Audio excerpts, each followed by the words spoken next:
What's going on? Matt Savoca here from Awesemo.com, bringing you the wildcard Sunday Night Football DraftKings Contenders video. The Steelers miraculously made it into the playoffs. They needed the Jaguars to beat the Colts and the Raiders and the Chargers not to tie. And somehow both of those things happened, and really the Raiders and the Chargers nearly undid it for the Steelers. Yet they are here. They have the right to be dismantled by the Chiefs once again, just as they were in week 16. I guess it's a one-game slate. Anything could happen in the playoffs here, but Vegas is suggesting that I'm correct here. The Chiefs are favored by 13 points in this 46-point total game. Before we dig into my top 10 plays, go ahead and like this video, subscribe to the channel so that you always know when we're going live. You guys know what to do. And if you could give me, Matt Savoca, a follow on Twitter at Draftaholic, that would be much appreciated as well. We'd also like to thank our presenting sponsor, FanUp.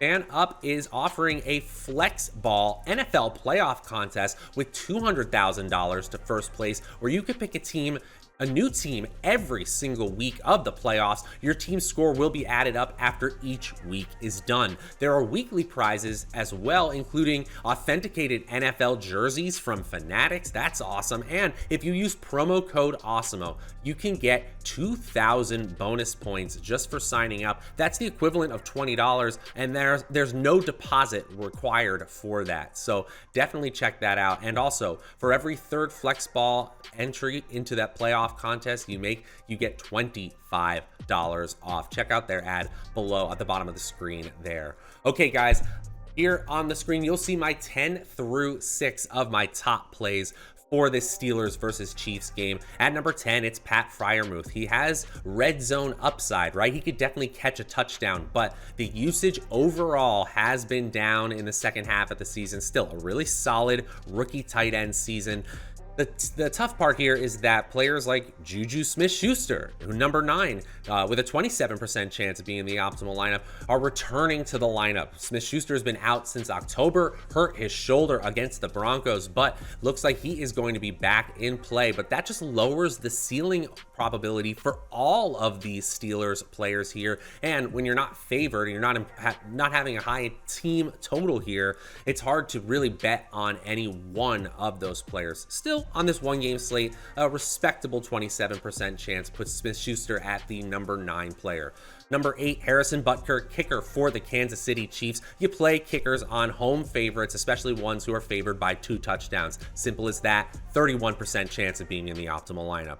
Ben Roethlisberger, here's a surprise. The number 7 player with a 32% chance of being in the optimal lineup.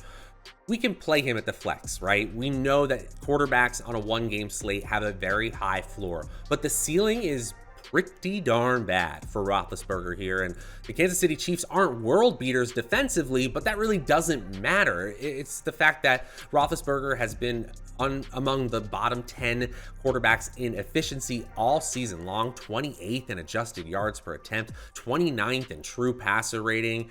It appears time has passed Ben Roethlisberger by, but still, one-game slate, quarterback in the optimal lineup nearly a third of the time. I'd rather play his top wide receiver in Diontae Johnson. Yeah, the $9,000 salary means that his 15-point median projection is kind of below salary-based expectations, even for a one-game slate. But the ceiling is there for Johnson in a way that it isn't there for any of the other Steelers weapons. He could catch 2 touchdowns. He could have 150 yards receiving. He could have 12 targets, which at least gives him a shot in this fairly high total game of getting there and having that tournament winning score. He's in the optimal lineup 38% of the time. He doesn't quite make the top 5 though. Who does? Let's watch and find out. At number 5, it's Najee Harris, and Najee Harris probably has the most guaranteed volume on the Steelers. He definitely has the most guaranteed volume on the Steelers, and it was encouraging to see them remove Najee Harris from the injury report. Got nicked up in week 18 with an elbow injury, but he looks like he is full go for this playoff matchup here. And a really impressive rookie season. Number 1 in total opportunity share, number 1 in targets, number 1 in receptions, and he used that volume well. His 106 total evaded tackles ranked second among all running backs this season.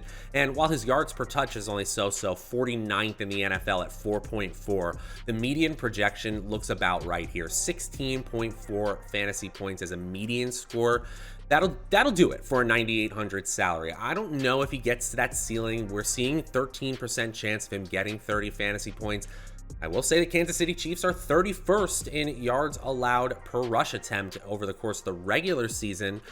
I usually don't like playing running backs, even bell cow running backs, on teams that are 2 touchdown underdogs, but I think I might make an exception for Najee Harris, who is elusive enough to get things done just because of that volume. He's in the optimal lineup 43% of the time. At number 4, Travis Kelce, and Travis Kelce is the best tight end in football. I guess George Kittle or maybe Mark Andrews, who had a fantastic season, can make an argument here, but he's still the best tight end in football. His 10 total touchdowns was the most among all tight ends here this season. He had an 191-yard receiving game earlier this year on 10 receptions. Since then, he's had 25 receiving yards, 34 receiving yards. That doesn't sound so good, except he caught a touchdown in both of those games to end the season, and so he had more than a dozen fantasy points in both of those contests.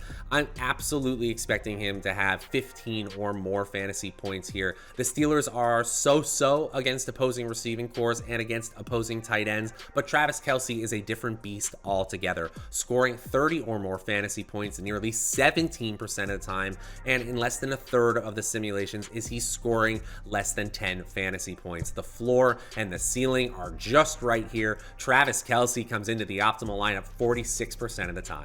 At number 3, it's Kelce's superstar teammate Tyreek Hill, and all those same arguments we made for Kelce. High floor, high ceiling, bad defense compared to the rest of the playoff teams, scoring over 30 fantasy points 31% of the time. There's the real difference between Tyreek Hill and Travis Kelce, at least based on our simulations. Hill, assuming full health, we assume he is at this point, he would have a higher ceiling in many of our simulations compared to Kelce. I get it. It's a one-game slate. Both players could go off. Both players could go off at the same time, but based on our sims, the ceiling is a little bit better for Hill. The median projection is as well, a 20.3 median projection. Again, that's presuming full health here, which is a big presumption, but that just looks so appealing, even at an 11,000 salary on DraftKings. He's got a 13.5% chance of being an optimal captain play, and he's an optimal flex play an additional 48% of the time. My goodness, I am a little concerned about that heel injury that he suffered in warmups last week, lingering into this week, and he only had 3 targets against these Steelers last time they played, but I'm chalking that up to conditioning. He was coming back from the COVID list. It looks really, really appealing here for Tyreek Hill. He is in the optimal lineup 61% of the time. At number 2, it's running back Darrel Williams. And Darrel Williams pretty much has this backfield to himself this weekend. Yeah, players like Derek Gore and Jerick McKinnon, they'll mix in a little bit, but for the most part, this is going to be all Darrel Williams here. And it's probably going to be 15 to 18 carries on the ground and probably 3 to 4 targets through the air. That is a fantastic amount of volume for a home favorite, particularly a home favorite that is favored by nearly 2 touchdowns like the Chiefs are. The Steelers were dead last in yards per carry allowed during the regular season, and while they did have some games where they pulled it together, their lows were lower than any other team. You know, who can forget that Dalvin Cook explosion game where he went for basically 200 yards in the first half against this same Steelers defense? Not saying that that's absolutely going to happen here for Williams, but I'm also not surprised to see a 16.7% chance of Williams, who is basically the backup running back when Edwards-Helaire is in, scoring 30 fantasy points in this contest. And look at that salary, $6,400. Yeah, just comparing projection to salary-based expectation, this is the best value on this one-game slate by far. Darrel Williams may not have the highest ceiling, but he's probably the easiest overall play in the optimal lineup 73% of the time. Now, before I reveal my final play, my number 1 play on DraftKings for this Sunday Night Football slate, just want to remind you guys one more time, go ahead and like this video, subscribe to the channel so that you always know when we're going live. You guys know what to do. And if you could give me massive Matt Savoca a follow on Twitter at Draftaholic. That would be much appreciated as well. Also want to give one more shout out to our presenting sponsor, FanUp. Check out their Flex Ball playoff contest. How about $200,000 to first? How about weekly prizes like authenticated NFL jerseys from Fanatics? That sounds pretty good to me. How about free money like 2,000 bonus points, the equivalent of $20 without even doing a deposit bonus? That sounds pretty awesome to me. Use promo code Awesemo when you sign up for FanUp today.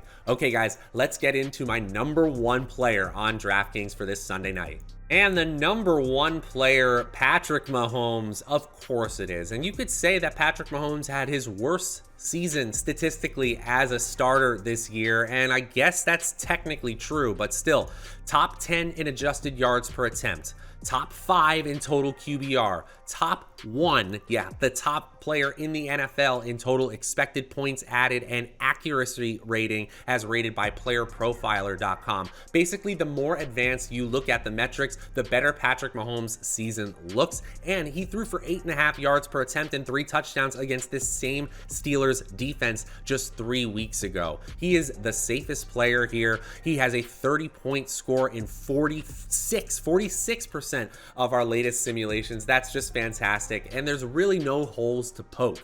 I guess you could say that TJ Watt getting to him a couple times, or him getting hurt, or having an inability to move outside of the pocket would hurt him here, but we're even seeing Mahomes continue to rush here, 4 rushes per game, including 1 inside the red zone this season, so he even has a little bit of upside that way. He's under 10 fantasy points in just a mere 6% of our simulation, and he's the optimal captain play 30% of the time. That's ridiculous. An additional 56% of the time, he is an optimal flex play. You basically can't get away from Patrick Mahomes. Fade him at your own risk. He's in the optimal lineup 86% of the time. And that is going to do it for the wildcard Sunday Night Football contenders video for DraftKings. If you're looking for the FanDuel version of this video, go ahead and look for it. It's around here somewhere. We will be back for all your Monday Night Football, the first wildcard Monday Night Football showdown needs. Until then, I'm Matt Savoca from Awesemo.com. We'll see you guys next time.